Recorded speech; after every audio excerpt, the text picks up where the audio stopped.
Happy sweet eats. I guess I'm gonna call this one a sweet eats. Depends on so it's a yogurt. I got Chobani Greek yogurt mango on the bottom. So this is different. I've done Chobani before. I did a flip cup. I think it was Peanut Butter Dream last time in April 2023. Today is Tuesday, 12 December 2023. I am Tanis Coralee Leonhardi, and this is my YouTube channel, Tanis Leonhardi. So returning to the brand, but a different thing. I've mentioned that either mango or pear is my favorite fruit, and but I'm not necessarily, I like mango, the fruit, but I'm like, mango flavored things are a little bit different. And this is like mango flavored, but like mango chunks. Oh, we'll find it. So it's a little bit thicker. It's a Greek yogurt. And there's the,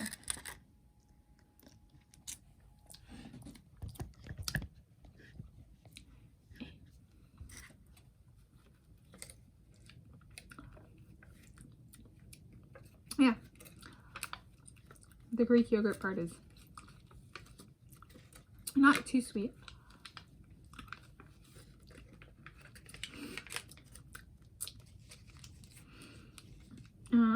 This was part of groceries. Do I have anything? Well, let's see. So there are mango chunks.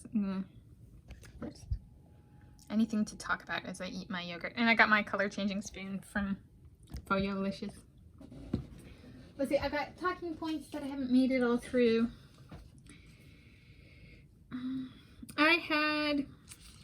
So when I was at the University of California, Berkeley, there was like the person who wrote the letter trying to kick me out of the university. It was kind of a bad person, but on my grad school visits, it wasn't, there was one school I went to where like one student was outright like, this is a bad advisor, and I didn't go there. So I had that kind of data point, and then at UC Berkeley, it was kind of weird because all of the students in the group were kind of like, one person was like, he's very awkward. He's very socially awkward. Like before I accepted the offer and stuff. And a number of the other students, what I picked up on was they didn't actually, so I'm mixing it up now. They didn't actually say he was bad so much as they tried to avoid talking about him and made it about the school. Like, they were like, well, the school is great. Right, so I'd ask about him, like, how is he as an advisor, right? Because that's the person, it's a big deal in like a graduate program who one's advisor is and that dynamic and stuff. And they would kind of make it back about the school. Or they would say they have a second advisor. And so there were like yellow to red flags versus that this one other school there was like really flaring, waving red flag, you know, kind of thing. So I was like, well, it's not but I also like could guess that, okay, so the guy's a little bit weird.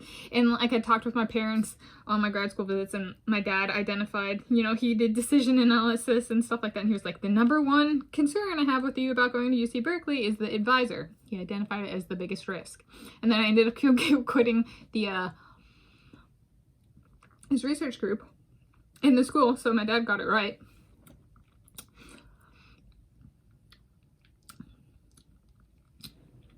But what were some of those pivotal moments of like, I'm not going to be this person's student and say they were my PhD advisor for the rest of my life? One, why I quit with no degree, UC Berkeley, University of California, Berkeley, even though it was a #1 program in geophysics, which is what I was doing on there. Volcano geophysics as opposed to like seismology, earthquakes geophysics. So the advisor in one of the group meetings, he kind of shit-talked one of the female students who was there in the program and then graduated while I was there. So she was no longer in the group meetings, and he just completely trashed her in one of the group meetings.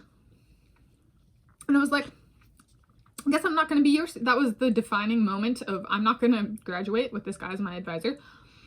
Because I was like essentially, I can do all this work,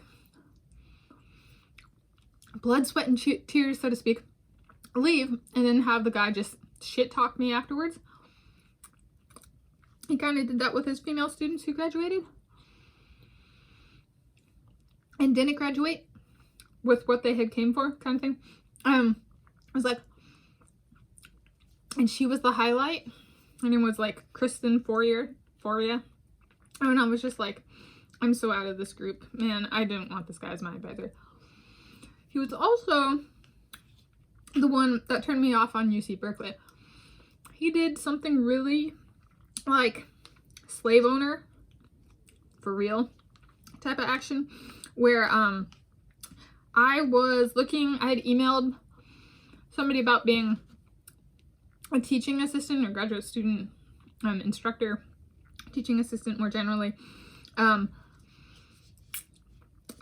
was looking to get like my financing that way through teaching kind of thing, teaching assistant. And so I'd already I was working on that stuff, and he was like, why don't you do this? Which I said no to. Like, I actually said, no, I have already done, or I'm already doing this over here.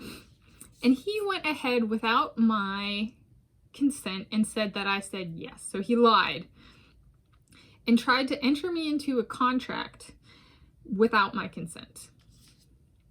Okay, and I was like, UC Berkeley allowed that to happen, right? You realize that is literally slavery. Slavery was taking people, forcing them into a job without their consent, you know?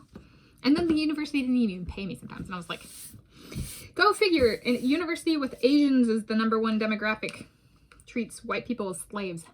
Literally. And it was a oceanography class that I had taught the year before, so I think it was 2018, and I was like, this is such a bad situation. The only people who are allowed to enter a person into a contract as an adult without their consent, actually even, you can't do that with minors even. You still need the kid's consent. Alright, in my life, that's only soulmates are allowed to do that. It was just so bad. Alright, to actually get written confirmation from me, I say no. Alright. And then he says I said yes. That's what my rapist did, right? Only it wasn't as bad because this person's trying to fuck up my career and enter me into like this bad contract situation that I didn't say yes to. But they're trying to make a contract without my consent. And I was like, never in my life have I heard of that happening. Except for slavery, but that's still not my lifetime. I was born approximately 1992, 1993. Much less at a #1 ranked university. I was like, UC Berkeley took no corrective action, which I don't even know what you do in that situation. We don't want you to be a slave to this Asian man.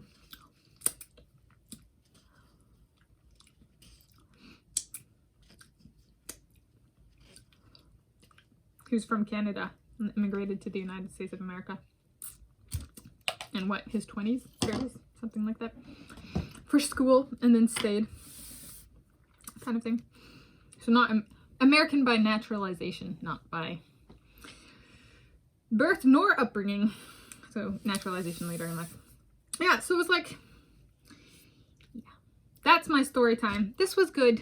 I'll give it a 12 out of 10. I like Chobani because it's not, sometimes Greek yogurt can be sour, and it wasn't sour. But it's also not overly sweet. And I like the little mango chunks. But I love mango, so it could be half mango and I would be very happy. You know, that kind of thing. Yeah. So there's a little bit of, if you wanted the defining moments for quitting the guy who tried to kick me out letter. I think it happened before I even got the letter. And I was like, how do I get out of this group? You know, kind of thing. I think. So there was like, but the how do I exit the group kind of thing. Like there's like the moment and then the how do I actually get out, and those are very different things. And can I get out, right? In a safe manner. And then so that was the quitting that research group, which is who I had applied to the university for the PhD program. So kind of quitting that group was also like, there's a good chance I might leave the university. And then the quitting the University of California, Berkeley was actually letting this man try to enter me into a contract without my consent. Right? It's just Asian treatment of white people as slaves is, I have experienced that in my lifetime, which is appalling. That happened in institutions where Asians are the majority in terms of demographics. So I think, and it was when I was at UC Berkeley, it was Asians, Latinos, white people in that order were the top three. Bronze, baby. Yeah, the color of my, the tincture of my family Gordon clan, right, is my, the tincture is bronze. I learned that before my heritage travel trip, and then had that reinforced on my heritage travel trip back in July 2019. Anyway, happy sweet eats of a Chobani Greek yogurt mango on the bottom. Chobani mango Greek yogurt. It was good. And again, I'm Tanis Coralee Leonhardi, and this is my YouTube channel, Tanis Leonhardi. Happy Tuesday, December 12 December 2023, as of me filming this, and a happy day and time of viewing whenever you're viewing this, and a happy place of viewing wherever you're viewing this from.